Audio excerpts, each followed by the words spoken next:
Do We Need Taxes? The MMT Perspective by Randall Wray. What do you get when you drop taxes? Well, bitcoins. Sometimes the only appropriate response to critics is embarrassment. For them. Witness the following exchange on Twitter. Doug Henwood. MMT seems only slightly more respectable than astrology, but maybe that's just me. Jesse Meyerson. Really? What do they get wrong? Seems like an uncontroversial post-Keynesianism, explained simply. Doug Henwood. The stuff about the gov not needing to tax is phantasmic. Jesse Meyerson.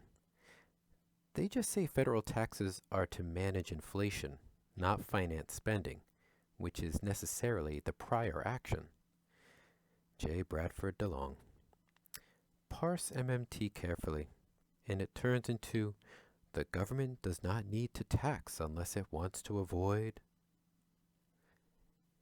Full disclosure, I don't twit, but someone sent this to me. I have no idea what transpired after that doozy of an exchange. In that, Doug Henwood repeats a bit of silliness I've seen from monumentally uninformed critics. MMT claims government doesn't need taxes. Where do they get this stuff? How does every MMT explanation of government currency begin? Taxes drive money. Put the damned phrase into your favorite search engine. I just did it in quotes to limit the hits. I got 36,000. I did not scroll to the bloody end, but virtually all the links up top went to the MMT literature. We emphasize over and over and over that without the obligation, acceptance of the government's currency would come down to a dumb and dumber, greater fool theory. I accept the currency because I think Biffy Bob and Billy Sue will accept it. Now, to be sure, taxes are not the only obligation that will drive the currency. As we've pointed out countless times, the farther you go back in history, the more you'll find that other kinds of obligations drove the currency. Tithes, tribute, fees, and fines. History is on our side. There are very few examples of currencies that do not have such obligations behind them. Okay, there are bitcoins. More later. Jesse Meyerson has this right. This is just post-Keynesian theory explained simply. Does anyone doubt that modern sovereign governments impose taxes? Does everyone notice that in almost all cases governments choose a money of account, impose taxes in that unit, and issue currency in that unit? Is the following logic oh so difficult to understand? From inception, why would anyone except Biffy Bob and Billy Sue accept a fiat currency if there were no better reason to accept it other than the dope expectation that someone else is dumb enough to take it? OMG if that works. I've got a stack of my business cards I'm willing to exchange for your Beamer. No, we are not that stupid. As Warren Moser long ago realized, if he could impose a business card tax on his kids, he could get them to wash the car to earn the means of tax settlement. When he paid the business cards to them, his kids did not wonder if they could find dopes to take them. But they understood that if they didn't pay their taxes, they'd face punishment. Probably not prison, but perhaps straight to bed after dinner with no TV. Taxes drive business cards and currencies.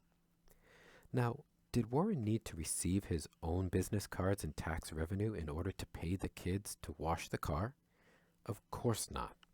He spent first, then got the tax revenue. Yes, Jesse, this is post-Keynesianism for dummies. No disrespect meant, just a play on a common theme used for book titles. What? You mean government does not need tax revenue in order to spend? Precisely, Sherlock. Is that an outrageous statement? For anyone who has lived in the U.S. since its inception, it should be obvious. Except for 7 brief periods, our government has always spent more than it received in taxes. And that would mean exactly what? That the revenues were not needed for the spending, Sherlock. Now, since we've established that government can spend without revenue, what is the danger of spending more than revenues? Again, Jesse hit the nail on the head. A potential for inflation. If the economy is driven beyond full capacity, hence, one response to such dangers could be to raise taxes, another could be to cut spending. There are other responses that we won't go into here. Wage and price controls, rationing, importing, encouraging more production. Well, if government can spend without tax revenue, why doesn't it just eliminate taxes altogether? It is elementary, my dear Holmes. Taxes drive the currency.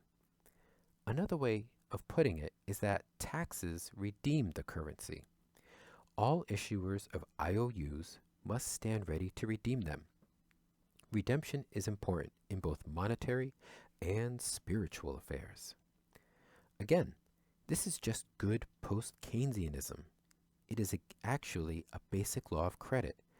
You must take back your own IOU when it is presented to you in payment.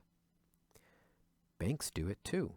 Believe it or not, debts to banks drive acceptance of bank money. That is the private money analog to taxes. Imagine if banks were willing to buy IOUs, we call that lending, but refused to accept their own IOUs. We call them demand deposits or checking accounts when debtors try to repay their loans. Would you be willing to accept the bank IOUs that the issuing banks would not accept in payment? Or more relevantly to our taxes drive money question, what if banks bought your IOUs by issuing demand deposits? Again, we call that lending, and this is the way it works in the real world, even though some very famous economists, including one PK, deny it. But then told you, oh, you don't need to ever return those demand deposits to us. In other words, you could sell your IOUs to get demand deposits issued by banks without ever being required to redeem them and yourself by repaying banks. How much would those banks' demand deposits be worth? You and everyone else could run down to the banks to sell your debt to banks without you or anyone else ever needing the bank IOUs for repayments of your loans. Just how long would you be able to dupe some dope into taking the bank IOUs in payment? Probably not too long. Same story with taxes. Abolish taxes and see how long the dopes who don't need U.S. currency to pay taxes will continue to sell stuff to get U.S. currency. Oh, it could go on a while. If P.T. Barnum was correct, there's a dope born every minute, 60 an hour. It adds up. Witness Bitcoins. Nuff said. I don't need Bitcoins to make any obligatory payments, and no Bitcoin issuer is required to take them back. Bitcoins are not redeemable. Unless you are involved in illegal activity or trying to hide income and wealth, there's really only one compelling reason to accept them. You really do believe in the greater fool theory. You're going to dupe the dopes and ride that Bitcoin up and pray that A, you don't lose your wallet, B, your exchange doesn't go bankrupt, and C, you can sell out of Bitcoins before the whole thing crashes. So, to sum up, MMT says that taxes and other involuntary obligations create a demand for the currency, so long as that currency is needed to pay taxes. This means government can buy stuff by issuing its currency since taxpayers need it. Others will accept it, not because they think they can dupe Billy Sue, but because there are a lot of Biffy Bobs out there who owe taxes. Are taxes needed to pay for government spending? No. Taxes are needed to create a demand for the currency. Now, I've heard even a prominent Keynesian say, but I never think about taxes when I accept the currency. I accept it because I think Biffy Bob will take it. Obviously, not a particularly deep thinker, that one. This comment was made before an audience of legal history scholars who broke out in hysterical laughter at the apparent shallowness of economists. That is to say, those who are supposed to be studying the economy and its institutions. I saw the look of sheer terror on his face. He'd killed with this line dozens of times before audiences of economists. The ultimate takedown of MMT. But here he was in front of people who actually knew the history of money, who could cite the court cases going back to Roman times that delineated the sovereign's power to issue a sovereign currency. Scoffing at him, he looked for the exits. They all yelled at him, "It's all about the taxes." I was embarrassed for him. 40 years of studying economics down the drain. Not just economics, but macroeconomics. Not just macro, but monetary economics. I accept dollars because I think Billy Sue will take them. It was all he had. He mumbled as he left, "I guess I'll have to think about this a little deeper." True story. I wonder how many bitcoins he's got in his wallet. TDM, taxes drive money, is a secret only to economists. Time to break it loose. We are not making this up. Read Marina Eccles, Beardsley Rummel, and Frank Newman.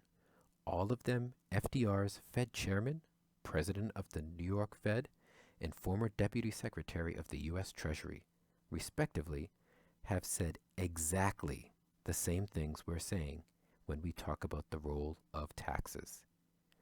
I'll continue this thread.